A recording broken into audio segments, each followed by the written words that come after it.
Time is X minus 10, 9, 8, 7, 6, 5, 4, 3, 2, 1, 0.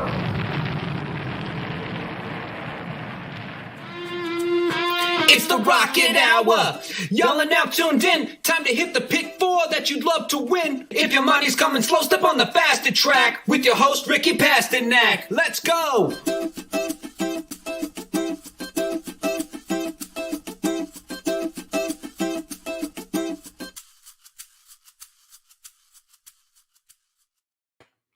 Well, I'm back, Ricky. I'm back on the airways at racingdudes.com. I know this is a shock to many of you, but if you've missed me, I wasn't gone long. So thankfully, this is the last show of the week for us. It's the last Saratoga show as well. That's a little bit sad, Ricky, but how we doing this morning? I'm doing great. Bags are packed. Suit is put together. Everything fits, which is not a shock, but I'm just happy it fits for this wedding that I have.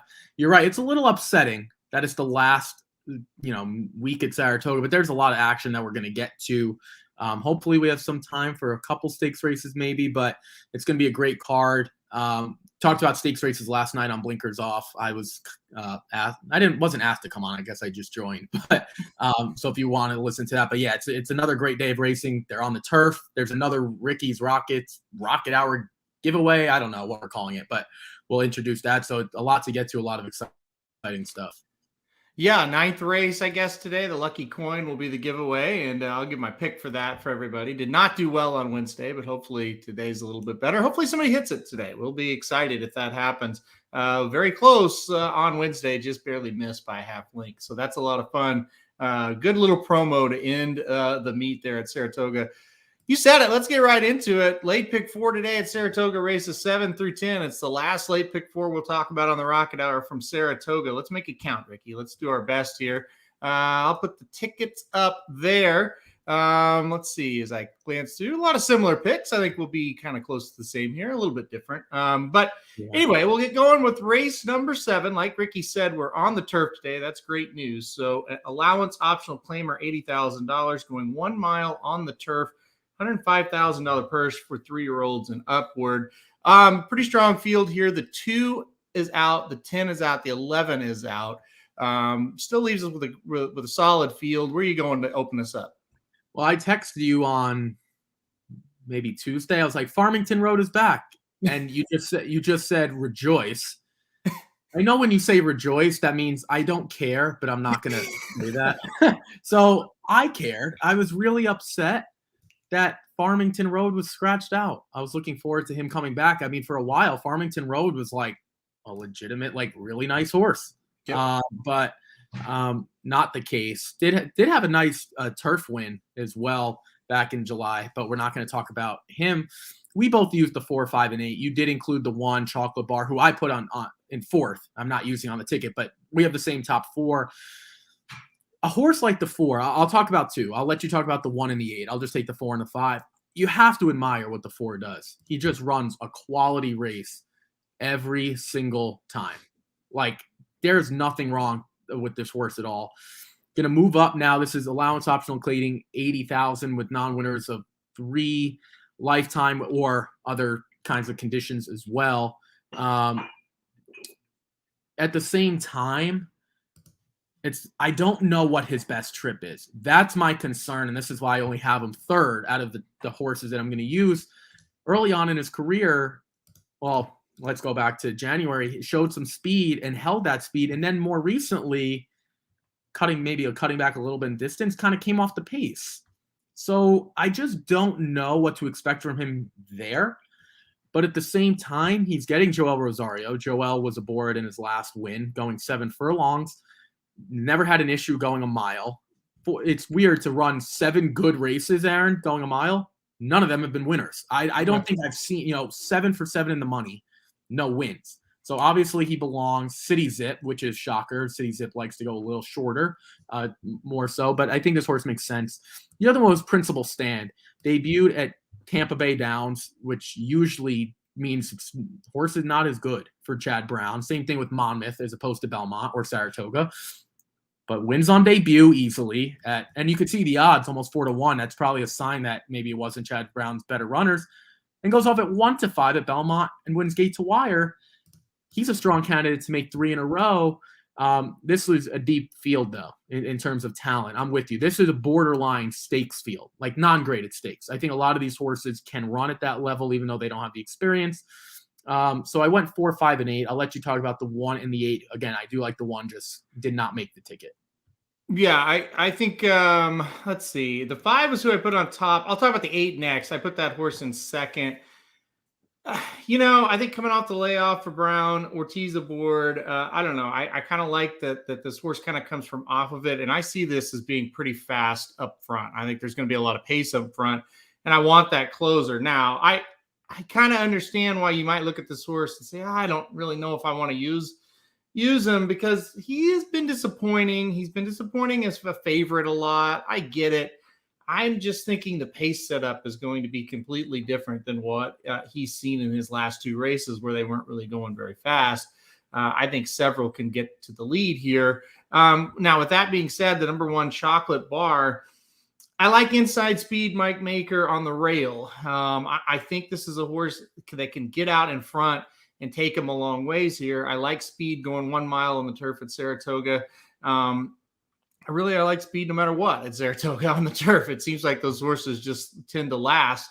I think this horse is in pretty good form coming into the race. Gets back to the turf after a couple of dirt efforts.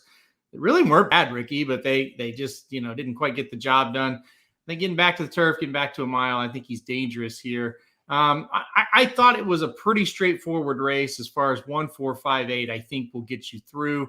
And even to your point, 4, 5, 8 probably gets you through as well. I think those are the 3 to beat.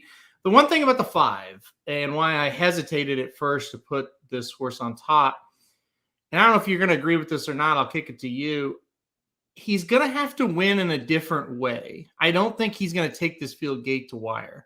So I think the key to the 5 today is, can he sit off the pace and then make his move on the turn? What do you think about the 5 and the trip that he might get? So that's the interesting thing, right?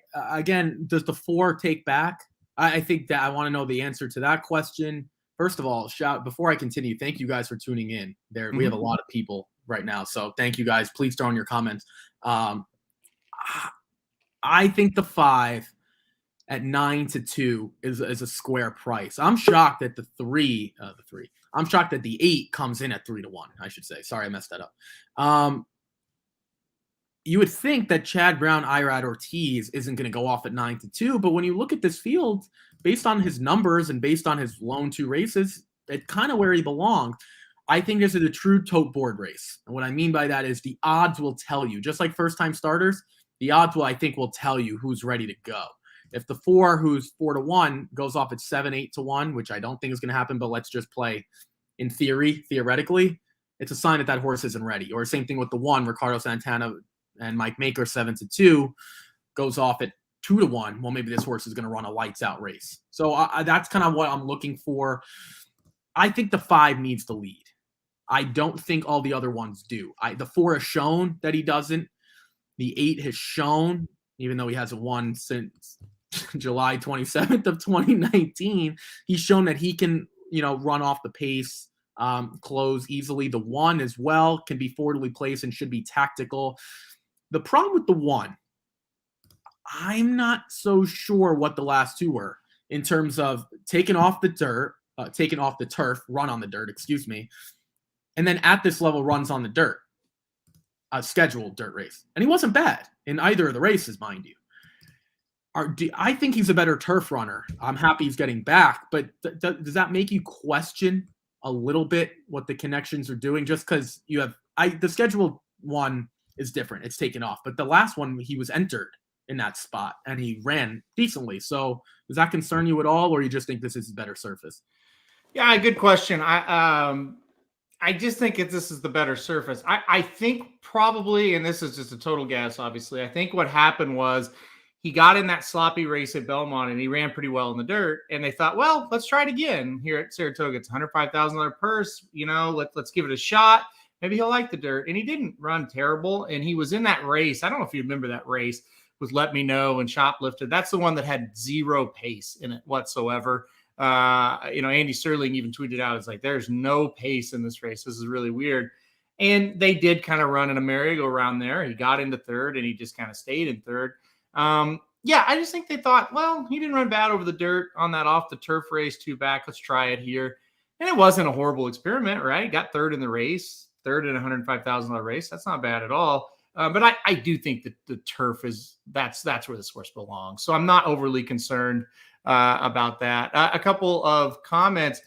Sydney's back. Now, Sydney, you did not get the 4 right in the last race yesterday, but Dennis told me that you hit a big daily double at Del Mar. So congratulations there. I think it was the one that had the big long shot in it. So that was excellent there. And then Dennis says he agrees with me, 1-4-5-8. I agree. And if you're going to trim, I would trim the 1 if you want to go 3 deep. So I think Ricky and I are totally agreeing on this race. I don't have anything else to add. What about you, Ricky? Yeah, I'm with you. I mean, if someone has a question about what are we at? The 3, the 6, the 7, or the 9, right? Is that it? Mm-hmm. We could talk about it. I don't have much of an interest in those, and neither do you. So if someone has a question, I'm not looking at the comments. We can, but I think we can move forward. Yeah, let's go on to the 8th race. Got to get another solid field. I think all these races are pretty good today. A solid field of 9 right here. No scratches. New York bred allowance race, $90,000, going 7 furlongs on the dirt for 3-year-olds and upward. Like I said, good field of 9 horses here. Where are we going, Ricky? I don't want to really beat too many horses. I think this is kind of a group that you're just looking at the 2 short prices in my book, and that's where we're going to go. You actually added a bunch more, so I'll just talk about the 2. I'll let you, I guess, talk about your prices. So I'll just talk about the 1 and the 4. Okay. Gold Pando, he was dominant, but we're going to find out what that was, a sloppy seal track. What is he really over a fast main track? He wasn't bad on debut. He lost to a horse in Water's Edge, who's turned out to be okay. King Angelo did come back to win, so maybe that maiden special weight at Belmont, it turns out better than the one that he faced last time out. But you just don't know how these horses are going to run when they get a fast main track over a really dominant effort over a sloppy sealed. So I get that one. I'm much higher on Big Bobby. Judge and Jury, I think, was entered for a stakes race. Don't quote me on that. I'm going to look it up now. Judge and Jury was in the Allen Jerkins on last Saturday, correct? Right. Okay. So right. Perfect. I didn't remember exactly what race it was, but clearly that's a horse that's much better than Big Bobby. If he went on to win by 9.5 lines, mind you, Big Bobby was 7-5 as a favorite. I'm willing to let that one go because sometimes, like it's Aaron, same thing. Like if you run into Bo Liam, sorry, you're not winning at the allowance level. Like it just is what it is. If he repeats that effort, and he'll actually face River Dog in his debut also, who I'm pretty sure ran in a stakes race somewhere at Saratoga as well or over the summer. So he just kind of seems like a tough luck horse. His only win was also a muddy seal, but I think he ran well enough last time out. He was just chasing a horse, and it says no match. He was chasing a horse that just much better, like just much, much better. So I just went 1 and 4. Have Joel and Charlie Baker, Bill Mott, Junior Alvarado. No issue with the connections at all. I do get your trepidation of the 1, though, that one race on a muddy sealed, if that was your trepidation. I'm interested to see as to why you went with the 7 and the 8, though, because those I did use the 7 for third. I did not use the 8 at all, and I just went short. So I'm interested to see how you factored those in. Well, I do really like Gold Panda, and I think if Gold Panda can get back to that race last time out, they're running for second. But you're right, that sloppy track, and now we got a fast track. You just never know. It could have just been a slop monster type of performance. So I thought it was worth spreading here. The 4, I agree with. I went 1, 4, 7, 8, like you mentioned. The 7, I can make a pretty strong case for. The 7 is getting back to a distance that he wants to run. You know, on debut, going 1 turn at Aqueduct, 6 furlongs, won the race, closed up pretty nicely. And then immediately they go to 1.125 miles, and the horse got, fourth beaten 14, did not go well. And then last time out at Saratoga, they put him in a turf race, also did not go well. I think it's just as simple as the horse is getting back to what he wants to do. This horse looked good and won going one turn on the dirt, and then went to a dirt route and a turf route. So I just think that's the case there. And then all of a sudden you get the strong connections at 8-1. I think great workout's a horse to put on the ticket. No question about it. The 8 Purple Hearted, I get why you might be a little skeptical of this horse. I understand, but we talk about the Engleharts a lot on this show, and they usually have a lot of runners on the days that we talk about. The Engleharts really do well during the weekdays at NYRA. This horse has been at Finger Lakes, went to Finger Lakes, and got second in a stakes, got beat by American Revolution. Pretty nice horse, come back to win last time out on New York bred showcase day. I just kind of feel like if they weren't happy with this horse, they weren't still high on this horse, they just would have kept him at Finger Lakes and found an allowance there. The fact they bring him back to Saratoga, it's a good sign.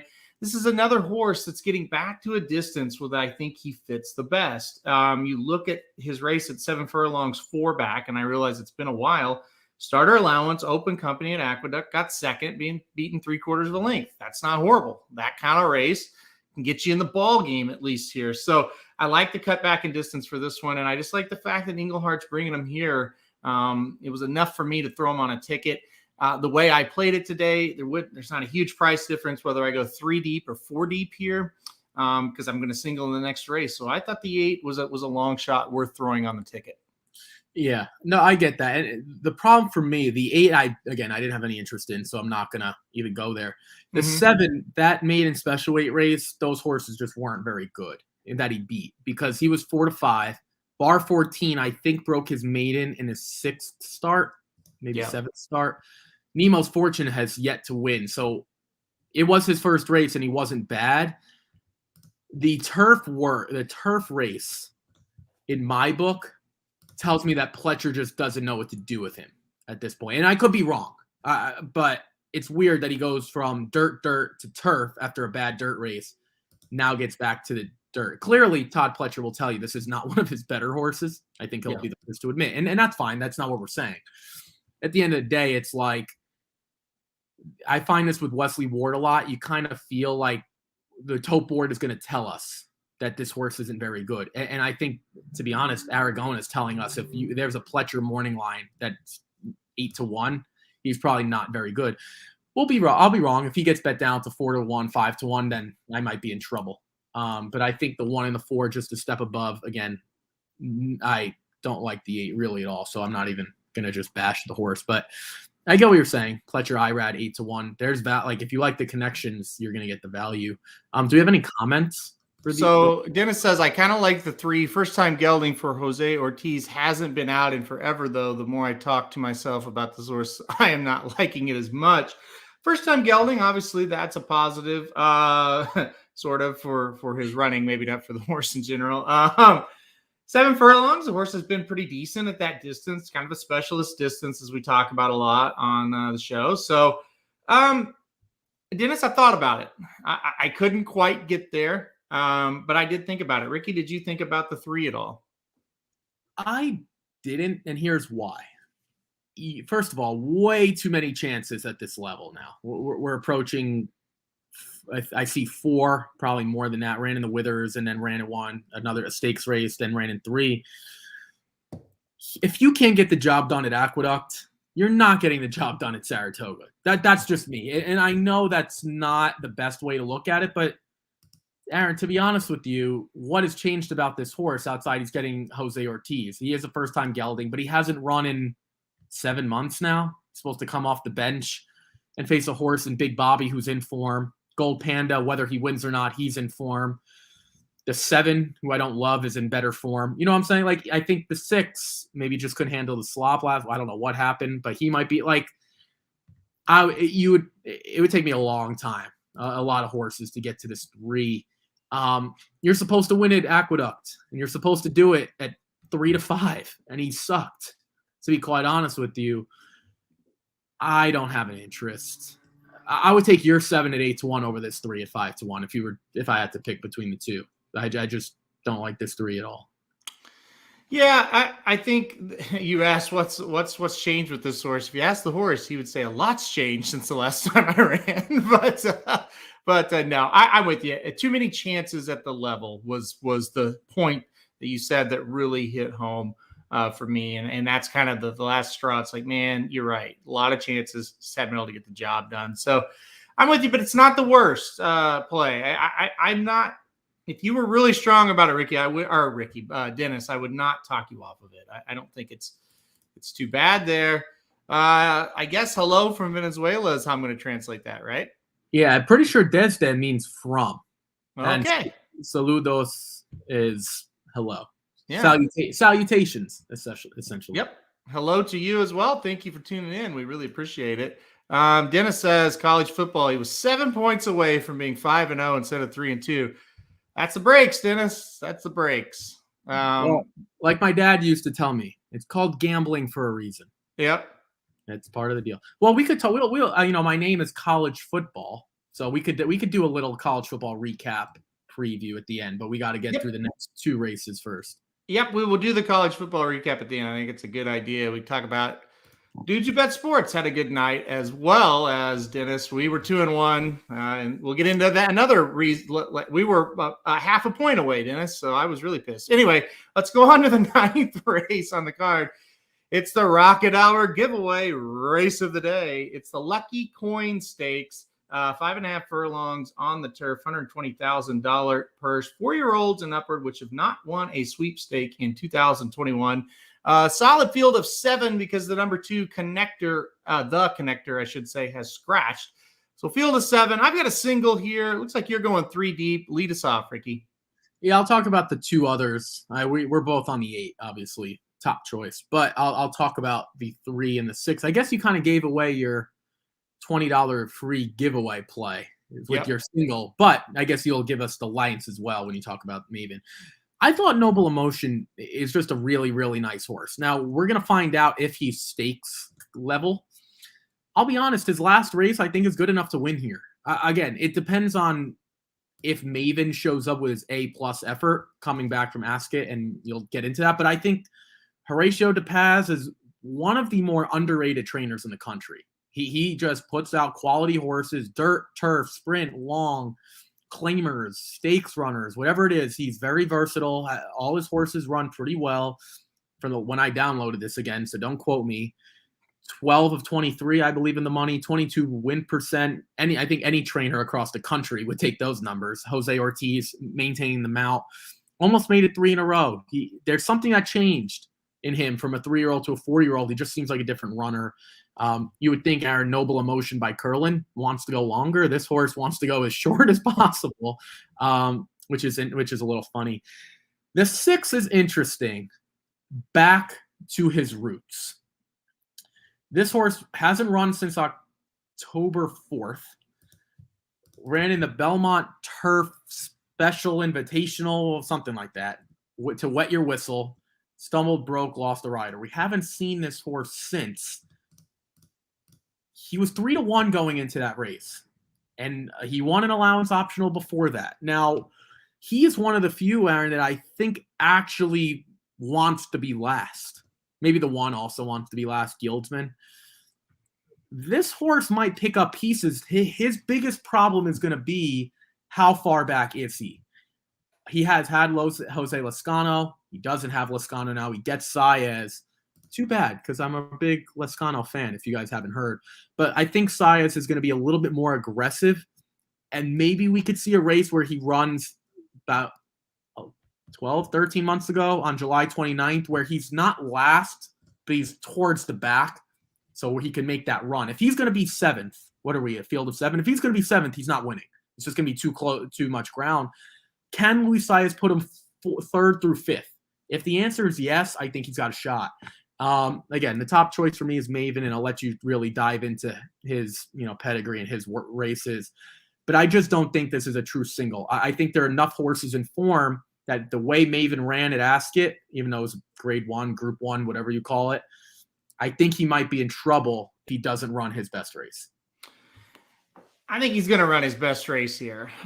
We've seen Ward do this with a couple of Ascot runners who've come back to Saratoga and ran very well. I think Maven's going to do more of the same.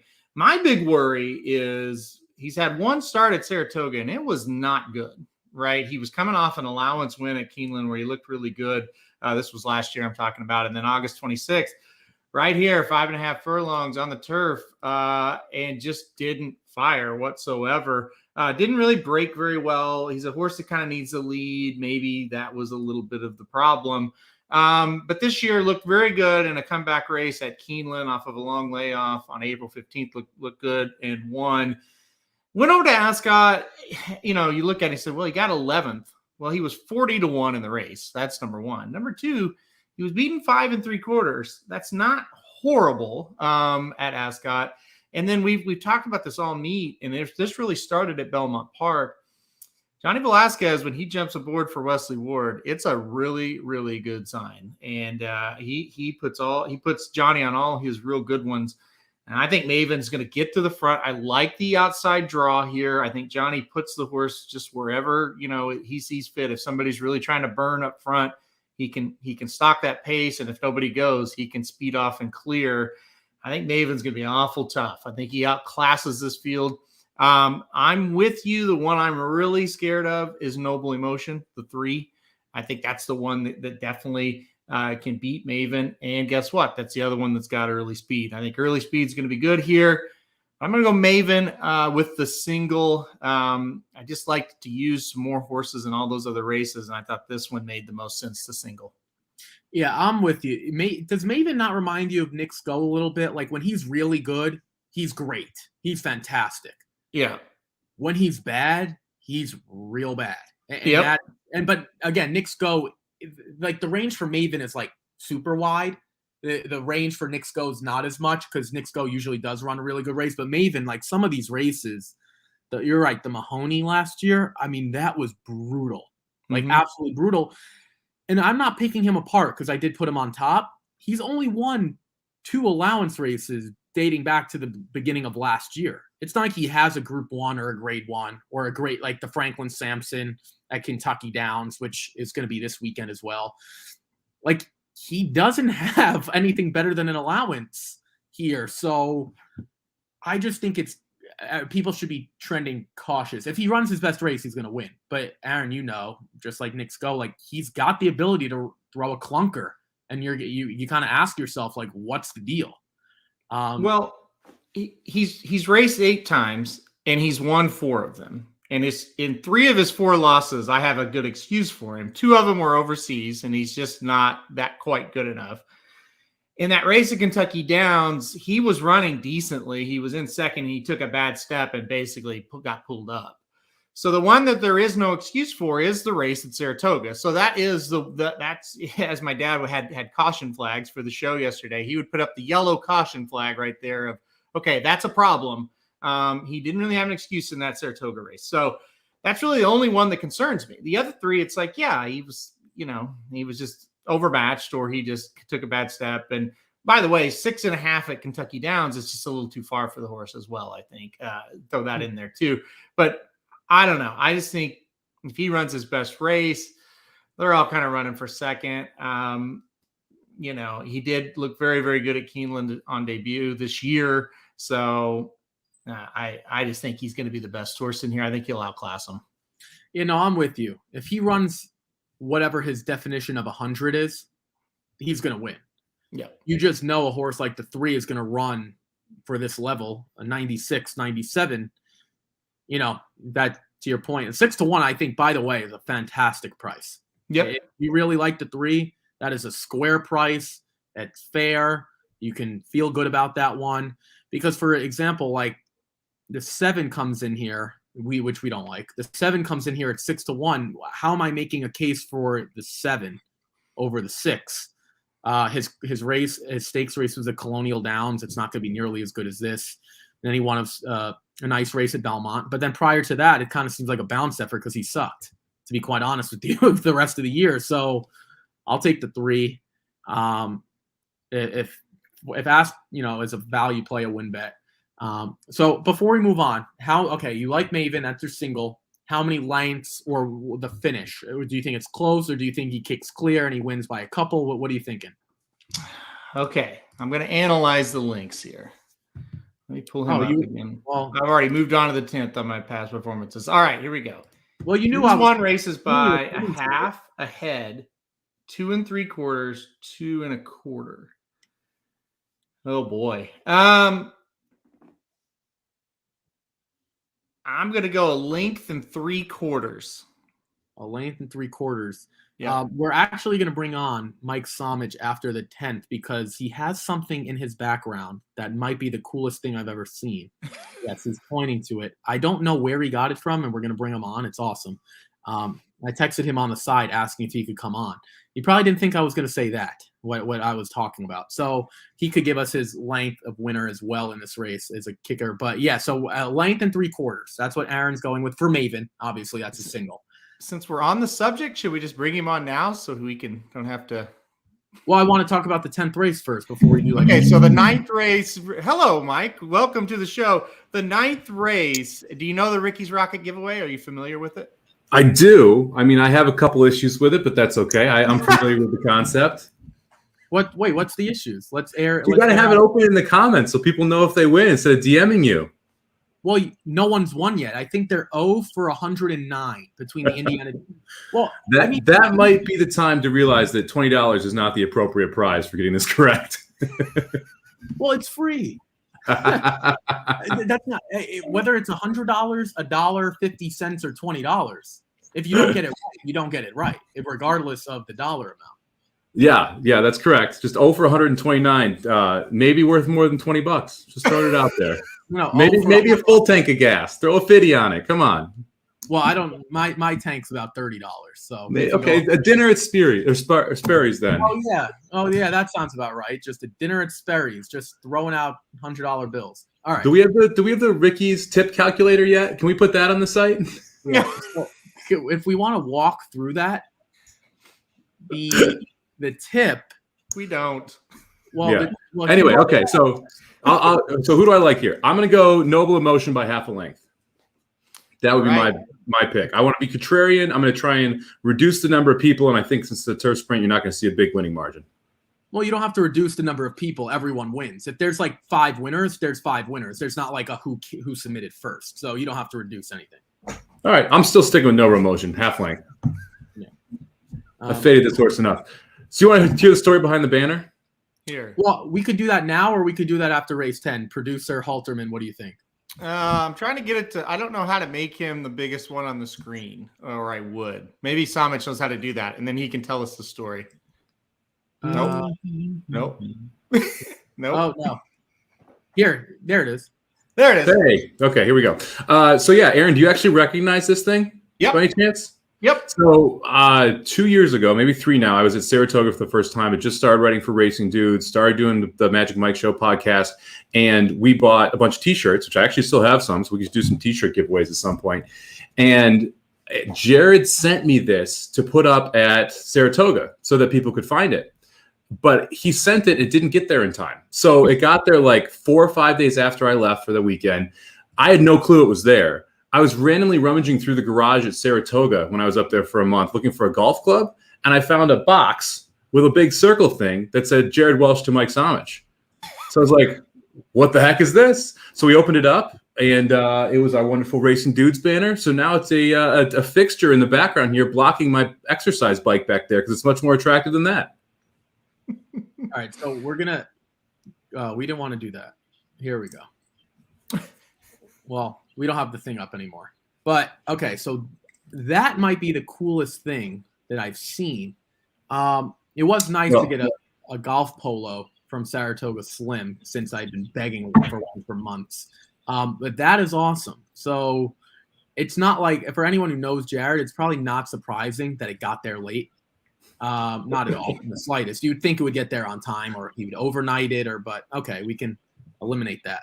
But yeah, that's awesome. And I saw that the other day, and I was like, I kind of want to ask him about it, but I figured it would be better. I knew you would pop up with it in the background. It was the perfect time to do it. So, Aaron, I'll ask you, is there a way that I can get my hands on one of those?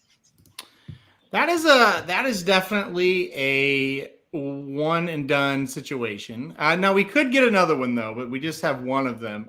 What we originally did that for, we were on Sirius XM with Patrick Maher, who we're on a lot with for the big race days. But we were on live at Del Mar for 2 hours before the Breeders' Cup, and he said make a banner and put it out like outside of our little booth. And that way people know who you are and you can promote it. So that's what that was originally for. And that's what it originally did. And then when Samich had the idea of the t-shirt thing, we said, okay, we'll send it to him.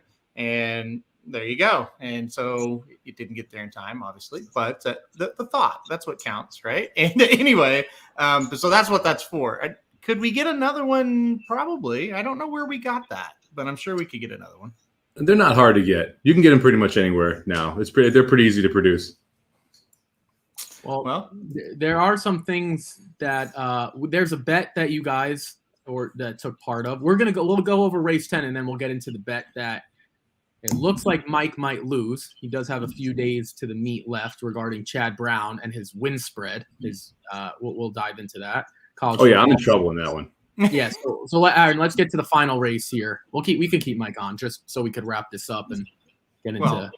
We could ask Mike, does he want to stay on or does he want to go away? Well, I'm sure you want to talk college football last night since he was on Twitter asking what stadium was. That was shocking. Yeah, I had no idea. That's crazy. Yeah, go ahead. Handicap the race. I'll tell you who's going to win when you guys are both done talking about it. And then we can talk a little college football. Great. Right. I love it. All right, Ricky, let's do it. It's race 10. And thankfully, we're not finishing up with a maiden claiming race for New York breds here. We're finishing up with a maiden special weight open company going 1 1/8 on the turf here. Fillies and mares, 3-year-olds and upward. Let's see. We've got the 6 is scratched out of this one. And I believe, yes, the 11 and 12 both also out of this one, if I can speak correctly.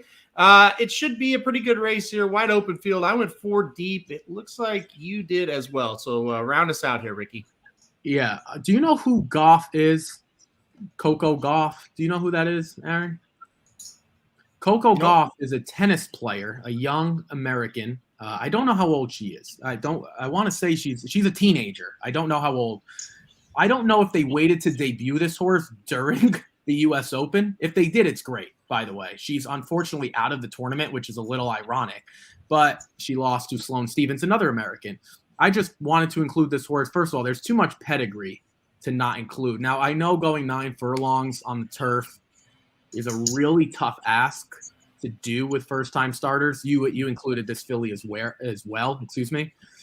There's just way too much. There's Brad Cox. There's French, Irish pedigree everywhere.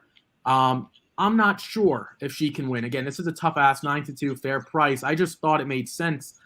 And maybe they debuted this horse this weekend knowing that she was playing in the U.S. Open. I have no idea. I don't even know if they named the horse after her. I have no clue. But I just thought that was a little ironic. And there's a lot to like about this first-time starter. I'll let you talk about the 1 and the 4. I'll talk about the 9. You can talk about the 8 a little bit too. The 9 Federalist Papers, Chad Brown just hasn't seemed to keep this horse healthy, to be honest. I mean, her first 2 races, well, the first one's not a layoff since it was a debut, but the second one, March 14th, we're talking 2.5 months later, basically, new year. Again, another long layoff. We're September 3rd. I don't know. That's another 5.5 months, something like that. I don't love the first time starter in terms of, again, that's a tough ask. You could pick apart a lot of these. Chad Brown off a layoff is never a bad thing. She might just not be good enough because she's run at Tampa Bay down twice. But we talked about another horse, Aaron, I think in the 7th with the 5, or maybe the 8th with the 5, went to Tampa and then came as a big favorite to Belmont and won there too. So maybe that theory doesn't always work. It's just kind of tough to leave a Chad Brown more than ready with, infamous Galileo, Irad. There's a lot to like moving up from the Tampa Bay races, but I think this one makes sense. And you didn't use her, so I get it. If you don't like the Tampa Bay and the layoff thing, I completely get it. I thought about it. That's the one that probably will beat me. I'll probably get alive and lose right there. But no, I didn't include the horse.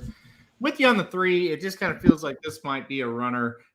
Great pedigree for this distance. Yeah, you're right. Debuting at 1.8 miles, it's going to be tough to get the job done for sure. But if anybody can do it, Brad Cox can. I mean, this guy is just fantastic, no matter what he does. Number 4, Lady Valentine, another horse I used. Second time on the turf, expecting this horse to take a little bit of an improvement off that first race, which wasn't awful, but I think the next race will be even better for her. Little worried about the distance. Doesn't really have the pedigree to go 1.8 miles, but the other situation for me is, well, Todd Pletcher's not going to put this horse in a race where he doesn't think she belongs. And also Luis Saez aboard. I think this horse is the one that gets to the front and says, catch me if you can. Kind of stock the pace in a 1 mile race, but now that we're 1.8 miles, that pace is going to slow down, and I think she can take advantage of that. So 3 and the 4 were my top 2. As far as the 8 is concerned, I don't know, Ricky. I kind of think Colonial Down races on the turf are pretty tough. I thought this horse ran fairly well there. I'm willing to give this horse another shot. Should McGahee gets Jose Ortiz aboard, I think Ortiz is on his best horses. We've talked about that. So I'm going to give the 8 a shot here out of respect to the trainer. Then I'm just taking a little swing with this 1. I don't know. I think this horse coming out of sprints now to a route definitely has distance, pedigree, Flintshire, the sire here. I don't really know why they were sprinting the horse to begin with. New trainer that's not very good as far as percentages go and really doesn't even run hardly any horses, but somehow gets Ricardo Santana to ride, who's having a pretty good meet. I thought that was interesting.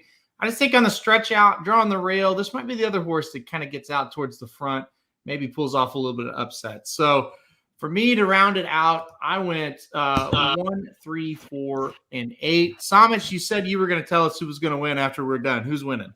Yeah, I mean, I think the 4 is probably the most logical horse. I like the 1 as well. I think that's possibly a gate to wire threat. Let's talk a little bit about the 10. Peace Be the Journey on the outside. I was surprised that neither of you ended up on this horse. You guys gave some love to Jeremiah Engelhardt. 20-1 on the morning line. Look, so how often do you see horses get claimed for $50,000 out of their first race? A maiden claim or 50? Not very often. How often do you see the same barn who got claimed from claim it for $75,000 in the next race right back and then protect it? This is a declaration of war. You're getting 20-1 on the outside. The horse should like the turf more than the dirt, so you can kind of draw a line through that last race. And I love the fact that they clearly were trying to get cute, putting this thing in for 50. It gets snapped up and claimed, and they're willing to pay $75,000, 25 more to get it back. And now we're going right back to long on the turf, and we're protecting. I think the 10's live here.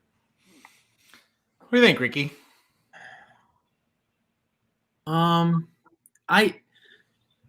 I give Mike credit. Mike would be a great storyteller.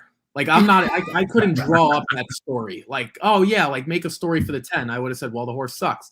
What I will say, I don't dispute anything that he just said, because it's a good story. Like, Mike has a little kid, that's a good story to tell. Maybe that I would be interested. The problem is the stretch out didn't help.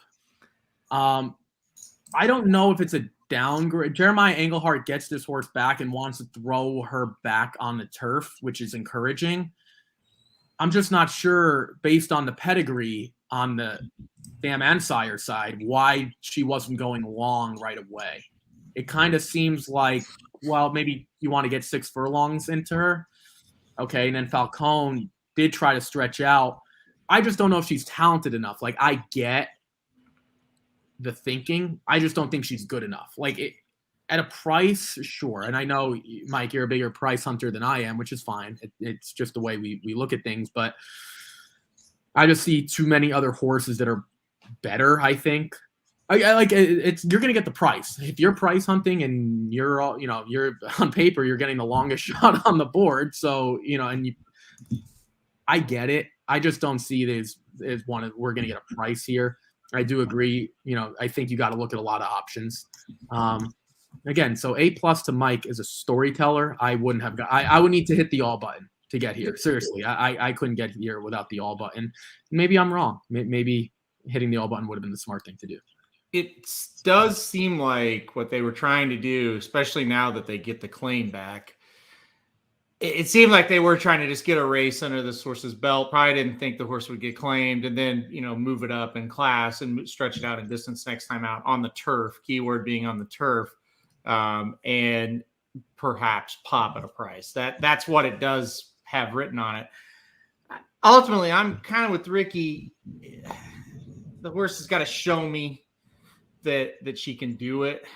Neither race was very good. I don't hold the second one against her, though. I don't know. I mean, as a price play, probably not the worst. We'll see. It's definitely. I love the enthusiasm, guys. Well, how about this? There's one point that I was hoping, Aaron, that you would touch on. The two races were at maiden claiming levels. Now you're moving up to maiden special weight, so there was not much encouragement. Like I would argue that's a positive. If you reclaim for 25,000 more and then move it in and put it back in a maiden claimer, that's a negative. Yeah. But if you move it up and protect it, that means that they don't want this horse to get claimed. Declaration of war out of Magla de Oro Mare. The horse is actually pretty well bred in that sense. And that 67 buyer first time out is the highest or tied for the highest first out buyer of anyone in this field. So, and it also got bet, and Jose Ortiz rode it in the first race. 6-1 as a first time starter, and had Jose Ortiz up for the Englehart barn. And there's I guess I agree. We're telling a story. We're spinning the yarn here. But at 20-1, I mean, I'd much rather take the 10 than the 9 or the 8 at those prices. That's, I mean, yeah, okay. I mean, if you're going to get 20-1, again, it's ironic you said spin a yarn. I believe spin a yarn is running at Gulfstream this weekend. Someone literally, name of the horse is spin a yarn. I want to agree with your point of the improvement. What I would add is let's look at the condition books. Maybe there's not a condition that fits this horse, like a maiden claiming 50,000, because the meet's over. Now there's zero chance you reclaim for 75 and then put it in for 50. I mean, that's just you hate money at that point. No, if you think the horse has a shot, if you think the horse is good enough to win, you're making money. You're getting that 50 back, and the purses at Saratoga are good. I'm not saying you're making a big profit, but you think that horse is going to run off the screen, you're making money. I don't know if that's what the thought process was, but you're right. That's encouraging, I guess, that they like the horse. But how about this? Englehart debuted this horse at 50,000 maiden claiming. If he thought enough of this horse, you would have gone maiden special weight at the start. I don't know. I don't know what the thinking is. Again, A+ storytelling for sure. Okay. Well, I've heard enough of Ricky's stories for now, and I'm not the one telling a story. You almost said I'm not the one making things up. You almost said it. No, I almost did. I almost did. Well, in my sense, he's not making anything up. All right, Ricky, cap off your pick 4 for us. I'll cap off mine, and then we'll talk about college football to end the show. Yeah, we're pretty much the same. 4, 5, 8 in race 1. I'm with you. I want to see how this pace battle between the 4 and the 5. Again, the 4 has shown speed in the past, but the 5 needs the lead. I think that's interesting. The 8 should close as well. So I'm with you there. I think the 1 and the 4 are just so much better than everyone else in race 8. I know you went with a Pletcher and the 8 as well. I just think the 1 and 4 is a notch above.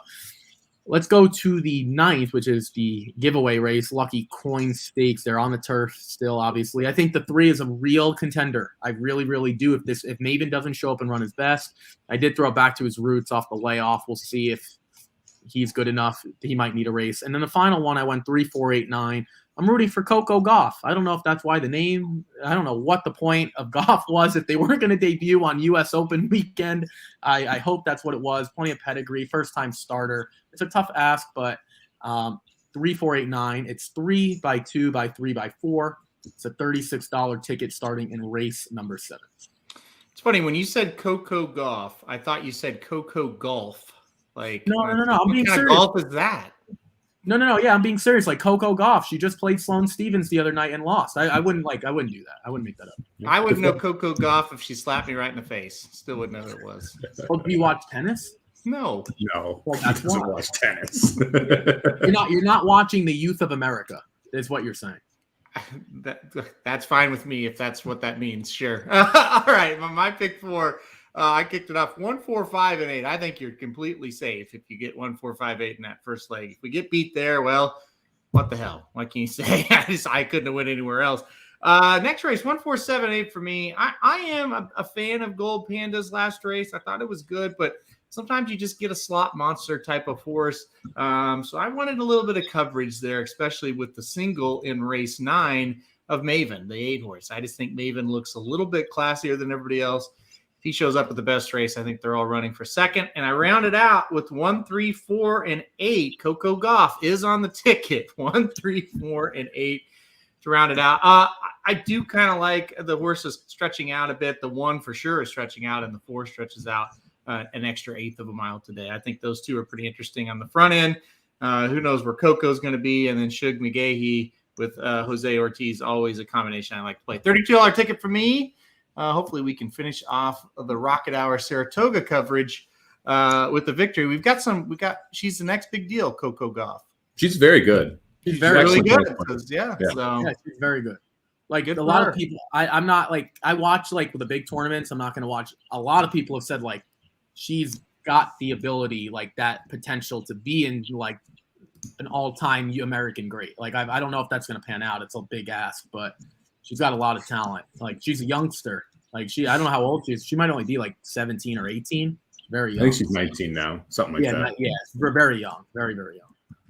Well, I can confirm that she is now my favorite tennis player. She's 17. I mean, she's in like That's high 17. school. Like Wow. that. I don't know if she's like in high school, but like high school age. I would doubt it. Yeah, she's yeah, probably, but like I mean it's pretty amazing. She'd be like a junior in high school. I do want to transition though. There was a lot of college football last night. We're not gonna do stakes races because with Kentucky Downs, Del Mar, we could be here all day. College football, the dudes who bet sports. What I think you guys went 2-1 last night with a bad beat by UCF. Mackenzie Milton pretty much gave you a win 3 times and snatched it out of your hands 3 times. But it was a winning night. Nothing wrong with a winning night. Were you? We'll dive into UCF first because you had to sit there for 2.5 hours waiting for a rain delay. Were you like just waiting for the game to be over at that point, or were you nervous? Were you like, we already have 2 wins anyway, so no matter what happens, we're okay? What was your thought process? Well, definitely not the last one. I did not think of the last one as my thought process at all. I wanted to win them all. I think Daniel Gabriel is the quarterback, right? Not Mackenzie Milton. Gabriel. Yeah. So he was god awful in the game. I think UCF was probably 21 points better than Boise State and ended up winning by 5. And the line was 5.5. So we start off with the only loss of the day for us. And yeah, I mean, it was crazy. The game's nothing. UCF stops Boise to start the game. And then UCF drives right down the field, big plays, gets, first and goal from about the, 5-6 yard line. And Gabriel throws one of the worst passes I've ever seen at any level of football. Not college, not NFL, not high school, mighty. I mean, it was god awful. The guy was wide open by 3 yards probably, and he threw it right at the feet of the defender who was 3 yards in front of the receiver. That started it off. It was a snowball. Boise State gets way ahead. UCF comes roaring back. They look like they're just going to blow him out, and he throws another terrible interception. All of a sudden, they're behind 31-30. They drive down the field and score with, I don't know, guys, it was late at night, but like 2-3 minutes left, let's say. It's 36-31, mind you. The line is 5.5. Well, they go for 2 because they want to get up 38-31. So there's no difference between being up 5 or 6, but 7, obviously. Not only do they go for 2, they get a penalty on the first try. So now they've got it's an 8-yard 2-point conversion. Of course, the quarterback made a great run, actually tried to get in, but gets stopped short, and we get beat there. So that summed up the late night game. Yeah, it was definitely. You know what the annoying part is? I thought the Ohio State game was going to be the game you had to sweat out, and you did. Yeah. Midway through the 3rd, 4th quarter, beginning of 4th. But they ended up once they, hunkered in. I think it's a theme with Ohio State. They're going to play a lot of high-scoring games, I believe. They're always explosive on offense. And Minnesota showed they can score when they actually don't run the ball 4 times in a row. Mike, I know you were, I'm sure, betting something somewhere last night. What were you on? What were you on? What games were you watching? There wasn't a big slate. Like there were 15 games. The Rutgers game got postponed till Saturday at noon. What were you on, or what were you intrigued about? Who did you find interesting? Some headlines, anything to take away from last night? Yeah, so I gave out App State at the end of the Magic Mike show yesterday, who I thought was probably the best bet last night. They have a transfer quarterback in from Duke who came from Clemson, so you got like a real talented quarterback on a team that is usually underrated. I think they're preseason 24 this year, so they're actually rated decently well this time. But they're a team that's going to be good and going to be very competitive. So I played them, and they were able to win pretty easily. I really like playing in-game, and I think the UCF game is a great example of how you can find value playing in-game. So when they were down 24-7, they were getting the ball at the start of the second half, and they had the ball at the end of the first half. You were catching 12.5 points with getting 2 back-to-back possessions where the momentum is already flipped. And I like to look at, that pass was terrible. It was essentially a 14-point swing. If they go in the end zone and score there and everything else stays the same, it's 17-14, and it's a 3-point game. So for me, catching 12.5 at the end of the half there before you're about to get 2 possessions is a huge value. So I like betting in-game because of that. I think it really gives you some extra boost to it. So I was on UCF, but I got them late into the game versus at the start of the game. And this weekend's going to be a lot of fun. I'm excited for this weekend. I like the LSU-UCLA under. I thought UCLA's defense looked like they were for real. I think LSU is going to be able to shut UCLA down as well. And that was, I think, opened at 66.5. I think it's down to like 65 or 64.5 here. I still think there's some room there. But I like that game going under. And look, I love Miami. Really do. They're going to get shelled, especially in the first half. So give me Alabama first half, too. Give the points. Alabama the last 2 years have been an insanely good first half cover team, something like 19-2. And then they fall apart in the second half because Saban doesn't try and blow anyone out in the second half. He puts all his points up in the first half. I think we're going to see the same thing this year. I'm not worried about the turnover at quarterback.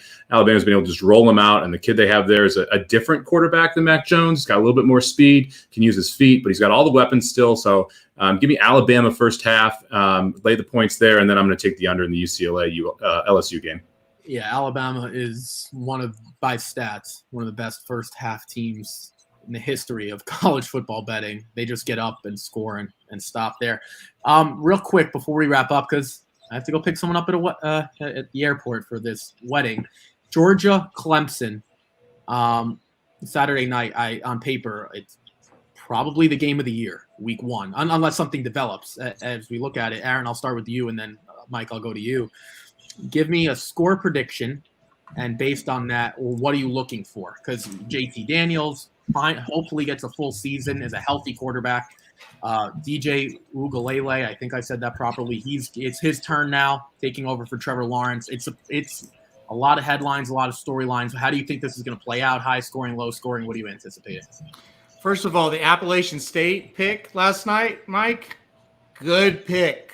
Yeah, that's a Lee Corso reference. That is exactly. We had that. I'm glad Ricky is here to explain everything that we do to the audience. He brings a lot to that. No, it was a good pick. The Appalachian State game looked like a lock to us as well. So I'm happy that you were able to do that. I think you stole it from us, maybe. No, I'm just kidding. As far as I agree with Mike's take on Alabama. I think they roll. Sorry, Mike. I think Miami's getting better, but Alabama is Alabama. I think they roll about anybody in that spot. Clemson, Georgia. I'm a big believer in the Clemson quarterback. I'm a big believer that offense in current college football wins games more than defense. I think Georgia will give them trouble. I think Georgia will slow them down. I don't think they've got the offense to match up with Clemson for 4 quarters. I'm looking at a 31-21, 28-17, 28-21 type of win for Clemson. I think it's a hell of a game. But Clemson only given 3. I'll take it. Big believer in the quarterback. I'm taking the Clemson Tigers. Mike? Yeah, I don't hate what is it, Okolele, whatever his name is, to win the Heisman. I think he's 8 or 10-1 right now. I think that's a decent number because guess what they're going to do? They're going to blow the rest of their schedule out. Just blow them out. So if he stays healthy, he's going to put up numbers. They've got a ton of talent on the outside again at Clemson, so I'm not worried about losing the receivers. So I think that he could win the Heisman. I think this is a statement game for Clemson. Yes, Georgia's going to be pumped up for this game, but guess what? This is the game that matters the most on Clemson's schedule, right? And so I think Clemson shows up here. I think they win this game handily. I'm talking like 31-17 range. Give me Clemson -3 and then start the Okolele Heisman train. Yeah, no, I said this a couple months ago. I think DJ Uiagalelei will end up being a better pro prospect than Trevor Lawrence. I truly believe that, and I think we saw glimpses of that when he played Notre Dame last year. They had no defense on the road, mind you. I think he's a special quarterback playing. I think he was St. John Bosco out west, now coming here. It's his turn.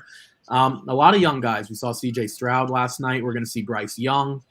JT Daniels is one of the older guys, making his second move now. Lost his job to Keaton Slovis after he got hurt, tore his ACL, got hurt again last year.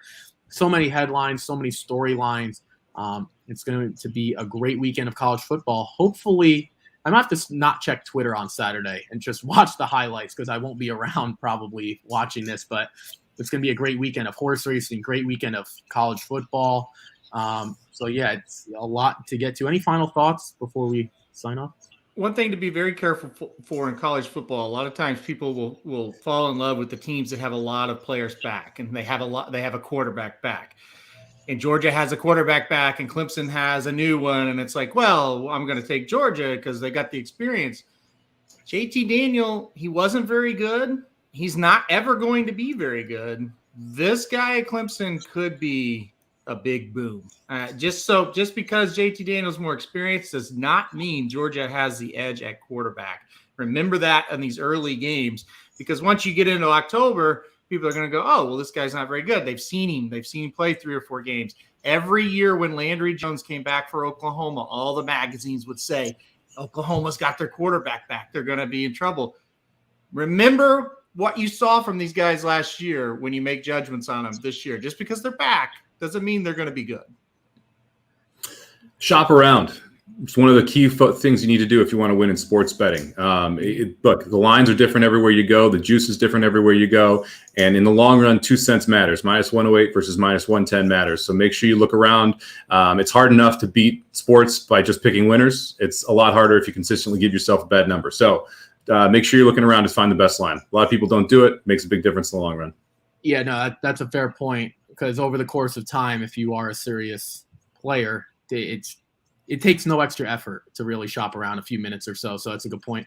One thing to note, JT Daniels did light up Cincinnati last year. So we'll see. We'll see if he improves. Oh, good for him. Yeah, Cincinnati.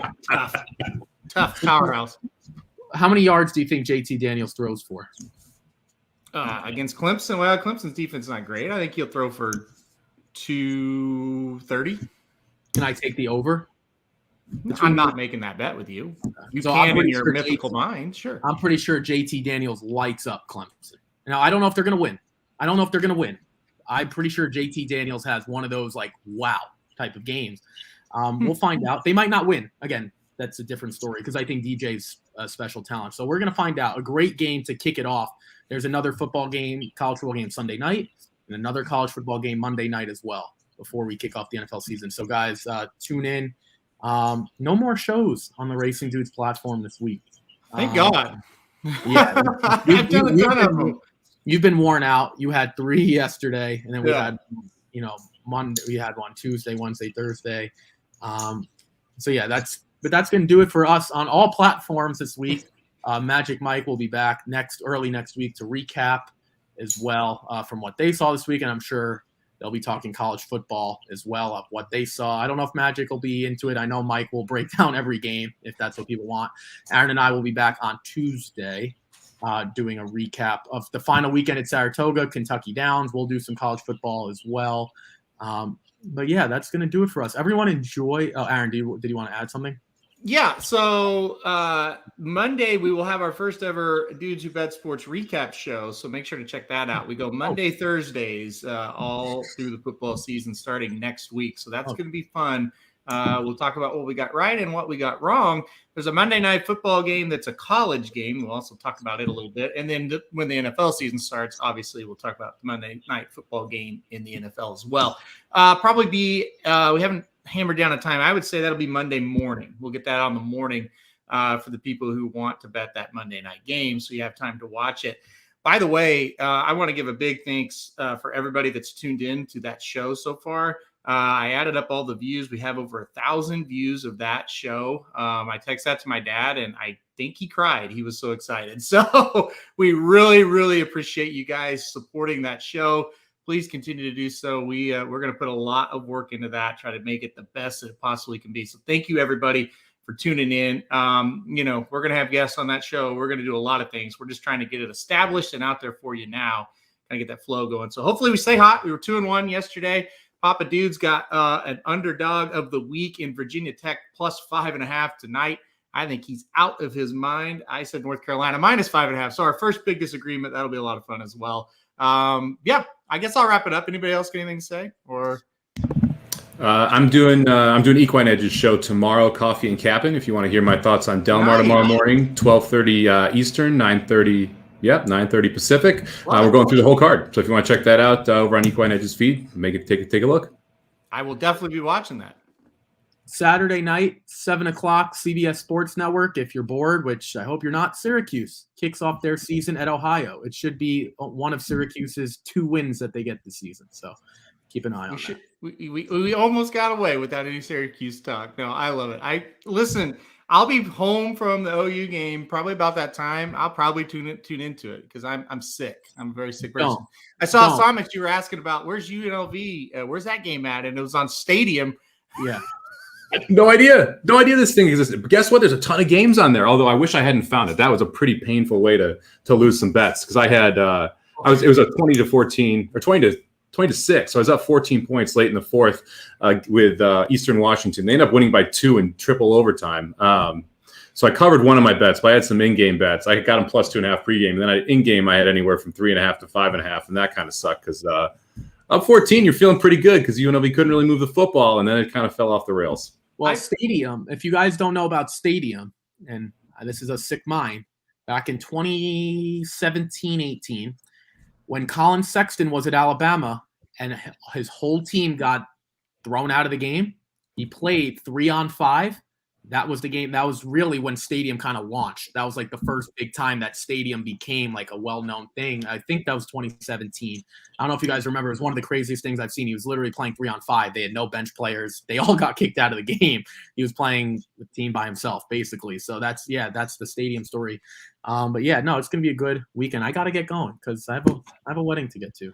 All right, we're getting out of here. I did turn it over to the Stadium and watch that for 5 minutes and thought, no, I can't do that. So the game was so bad. But anyway, all right, we're going to get going. Mike, have fun on the Equine Edge show. That's going to be awesome. Mr. Pasternak, I forgot your last name for a second. Mr. Pasternak, behave yourself this weekend at the wedding. We want tweets, though, if something's going down that's scandalous. Please tweet it out. Have fun, guys, this weekend. Good luck closing weekend, Saratoga, Kentucky down Sunday. We got football. Everybody have fun. We'll be right back here Monday with the Dudes Who Bet Sports podcast. Good luck, everybody.